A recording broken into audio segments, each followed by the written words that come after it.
500 American airmen trapped behind Nazi lines. No hope, no runway, and no way out. But the U.S. military was about to launch the most daring and classified rescue mission in history. Discover how a hand-carved airstrip in the heart of a forest opened the gates to a miracle. The summer of 1944, the skies of Europe trembled with the roar of Allied bomber engines. American military genius was sending the flying fortresses, the B-17s and B-24s, over Romania to obliterate the infamous Ploiești oil fields, the lifeblood of Hitler's war machine. However, this massive force was met by the most brutal defense of Nazi anti-aircraft fire and the Luftwaffe.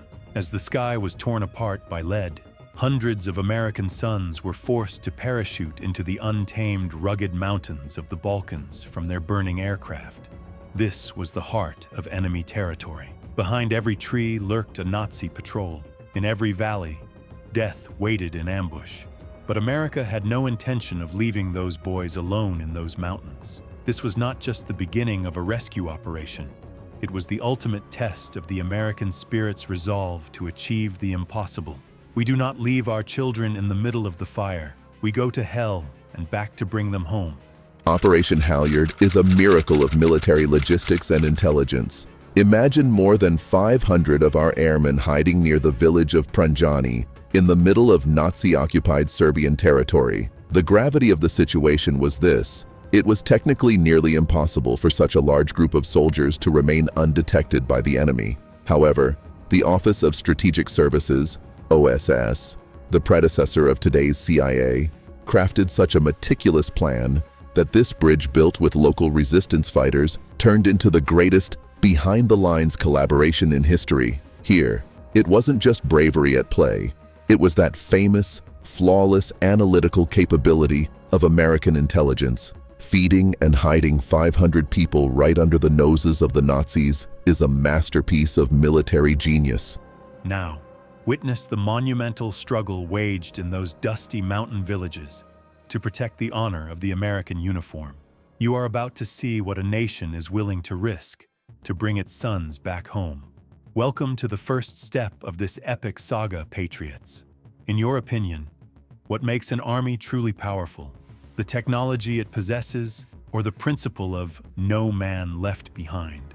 What do you know about the hidden heroics of World War II? Share your thoughts with us in the comments, and let's ignite the historical debate. Also, don't forget to subscribe and like this video so you don't miss the rest of this massive production. Now, we move to Chapter 2, the construction of that impossible airstrip.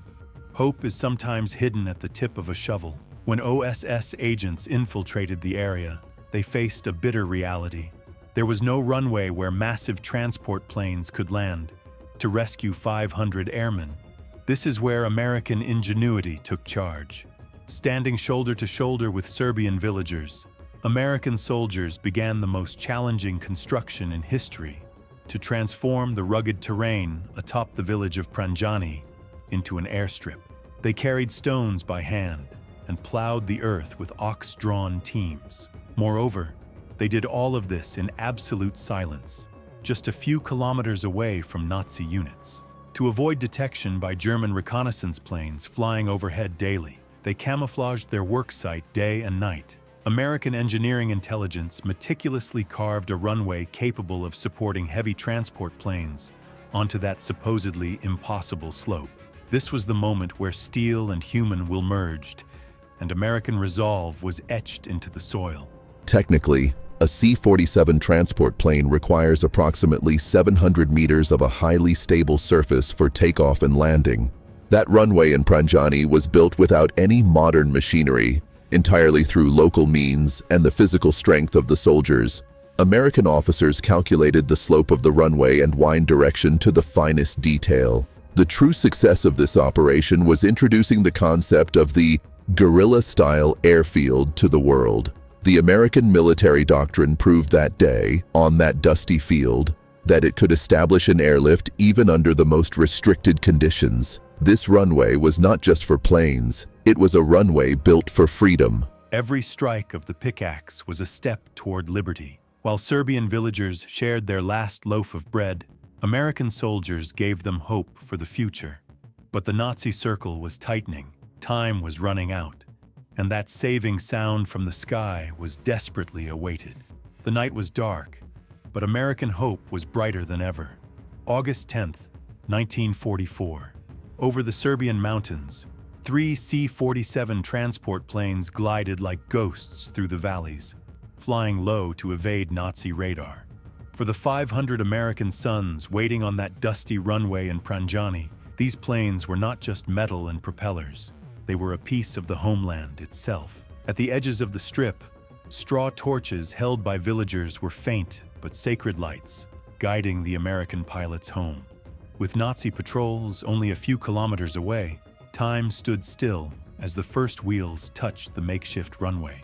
American airmen burst from the caves and haylofts where they had hidden for months, racing toward the wings under their own flag. This was the quietest yet heaviest blow American military genius ever dealt to the enemy. Even in the darkest night, we create our own light and pull our children out of the shadows. The flight phase of this operation is a night navigation miracle in aviation history. The navigation systems of the C-47s at the time were not designed for low-altitude flight in such rugged, enemy-controlled terrain. However, the famous daredevil flying style of American pilots, combined with the radio discipline of the OSS teams on the ground, achieved the impossible. The most critical factor was the time the planes spent on the strip. Every second was a risk. The American logistical mind optimized the loading and evacuation process so effectively that planes took in the airmen and climbed back into the sky without even shutting down their engines. This is one of the riskiest and most successful early examples of the touch-and-go doctrine. As the first group took flight, the hearts of those left behind were in their throats. They had succeeded, but hundreds more remained, and the Nazis were now realizing that something was happening. The most dangerous gamble of the war was just beginning. The roar of the first planes taking off reached not only the Allies, but also the Nazis. When the German command realized that a massive evacuation had begun in the heart of the Balkans, the order was clear. Find that runway and destroy it.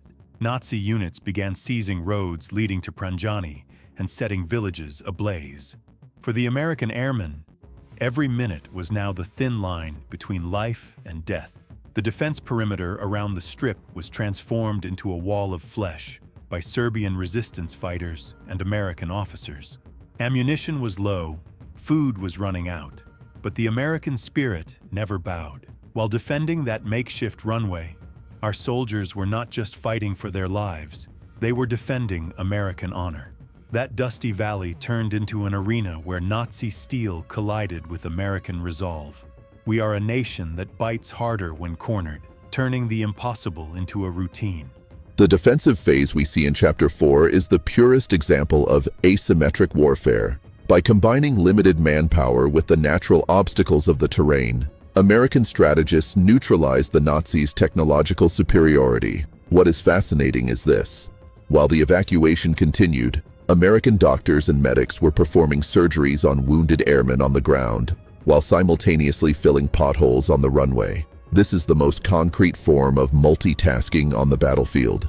The American military knows not only how to fight, but how to establish order within chaos. Without this defensive success, Operation Halyard would have been the greatest tragedy in history, not its greatest rescue mission.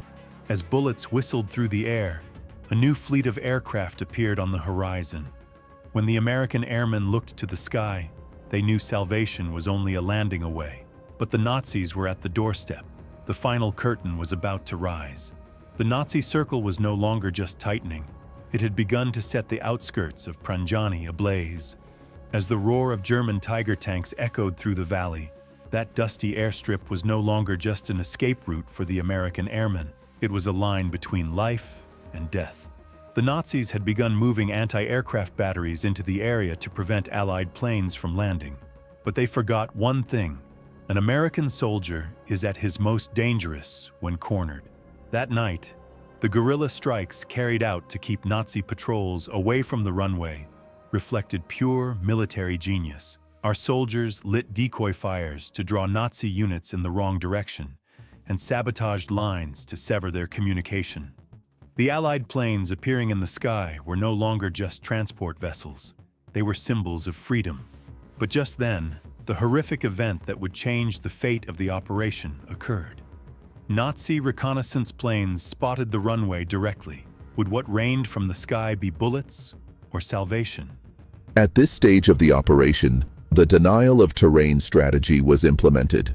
American OSS agents organized local forces so effectively that the numerically superior Nazi units were confused about where to strike. In professional military literature, this is known as battlefield fogging. Here is a fascinating fact. When the Nazis took off that night to bomb the Strip, American P-51 Mustangs slid silently through the clouds and hunted them down before they ever reached the target. American air superiority became the lifeline for the airmen on the ground.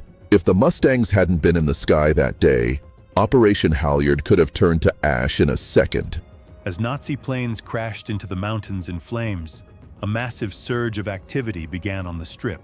Doors opened, engines roared. But the greatest danger had not yet passed. The Nazis were launching their final and largest ground assault. Time was up. The Nazis were now within visual range of the runway. As the American soldiers boarded the last plane and looked back, what they saw was not just dust and smoke, but the sacrifice of a people who had risked their lives for them. Serbian villagers had formed a wall of flesh against Nazi machine guns so that the American airmen could take off safely. The C-47s were struggling to lift off from that broken strip, fully loaded and pushing their engines to the absolute limit. Every takeoff was a defiance of gravity and death. Some planes, despite being hit by Nazi rounds, managed to stay airborne thanks to the unshakable durability of American engineering. While the wounded were carried onto the planes, the American officer firing his last round jumped through the cargo door. In that moment, the greatest evacuation in history transformed from a mere operation into the absolute victory of humanity and military discipline. But one plane remained in the midst of Nazi fire, unable to lift off. What happened to the heroes on that aircraft? Throughout Operation Halyard, a total of 512 American airmen were extracted from behind enemy lines without a single loss. This was one of the scenarios in military history where the zero casualties principle was most impossible to achieve. The evacuation speed of the American Air Force at that time is the ancestor of today's modern rapid extraction operations. What is striking is this. As a gesture of gratitude to the villagers who saved them, American personnel left their shoes and clothes behind and boarded the planes barefoot. This is not just a technical evacuation.